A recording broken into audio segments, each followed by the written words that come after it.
ರಾಜ್ಯದಲ್ಲಿ ಕಾಂಗ್ರೆಸ್ ಸರ್ಕಾರ ಸಂಪೂರ್ಣ ಭ್ರಷ್ಟಾಚಾರದಲ್ಲಿ ಮುಳುಗಿದೆ ಅಂತೇಳಿ ಇಡೀ ರಾಜ್ಯಾದ್ಯಂತ ಜನರು ಕುಪಿತುಕೊಂಡಿದ್ದಾರೆ. ಅಷ್ಟು ಮಾತ್ರ ಅಲ್ಲ,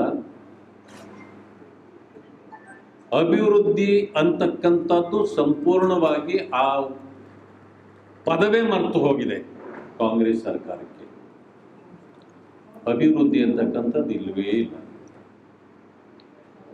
ಕೇವಲ 5 ಗ್ಯಾರಂಟಿಗಳಲ್ಲೇ 5 ವರ್ಷ ಕಳೆದು ಮನೆಗೆ ಹೋಗ್ಬಿಡೋಣ ಅನ್ನೋ ಒಂದು ಚಿಂತನೆಯಲ್ಲಿ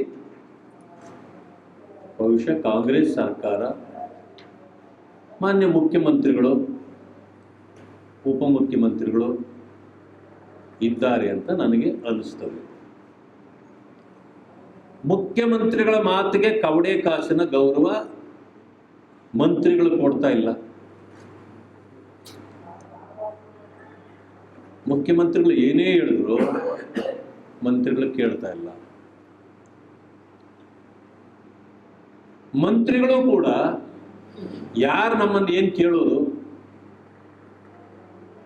ನಮ್ಮ ಖಾತೆಗಳೇನಿದೆಯೋ ಆ ಖಾತೆಗಳಲ್ಲಿ ಬೇರೆ ಯಾರು ಕೈಯಾಡಿಸೋದು ಬೇಡ, ನಮಗೆ ನಾವೇ ನಾಯಕರು ಅಂದ್ಕೊಂಡು ಪ್ರೈವೇಟ್ ಲಿಮಿಟೆಡ್ ಕಂಪನಿಗಳು ಮಾಡ್ತಾರಲ್ಲ, ಆ ರೀತಿ ತಮ್ಮ ಖಾತೆಗಳನ್ನು ಪ್ರೈವೇಟ್ ಲಿಮಿಟೆಡ್ ಕಂಪನಿಗಳು ಮಾಡ್ಕೊಂಡಿದ್ದಾರೆ. ಆದ್ದರಿಂದ ಮುಖ್ಯಮಂತ್ರಿಗಳ ಮಾತು ಇವರು ಕೇಳೋದಿಲ್ಲ, ಅವ್ರ ಮಾತು ಇವರು ಕೇಳೋದಿಲ್ಲ. ಒಬ್ಬರಿಗೊಬ್ಬರಿಗೆ ಸಂಬಂಧ ಇಲ್ಲದ ರೀತಿಯಲ್ಲಿ ಇವತ್ತು ನಡೆದು ಹೋಗ್ತಾ ಇರೋ ಕಾರಣದಿಂದ ಸಂಪೂರ್ಣ ನಿಯಂತ್ರಣದಲ್ಲಿ ಈ ಸರ್ಕಾರ ಇಲ್ಲ. ಯಾರು ಎಷ್ಟು ಬೇಕಾದರೂ ಲೂಟಿ ಮಾಡಬಹುದು, ಲೂಟಿ ಮಾಡಬಹುದು. ಮಾಡಿ ಏನಾದರೂ ಸಿಕ್ಕಾಕೊಂಡ್ರೆ ಈ ಕಳ್ಳರು ಒಂದೊಂದ್ಸಾರಿ ಲೂಟಿ ಮಾಡಿಬಿಡ್ತಾರೆ, ಪೊಲೀಸ್ನವರು ಇಟ್ಕೊಳ್ತಾರೆ. ಪೊಲೀಸ್ನವ್ರು ಏನಾದರೂ ಹಿಡ್ಕೊಂಡು ಬಿಟ್ರೆ ಕದ್ದು ಮಾಲು ವಾಪಸ್ ಕೊಟ್ಟರೆ ಅವರ ಮೇಲೆ ಕೇಸಿಲ್ಲ,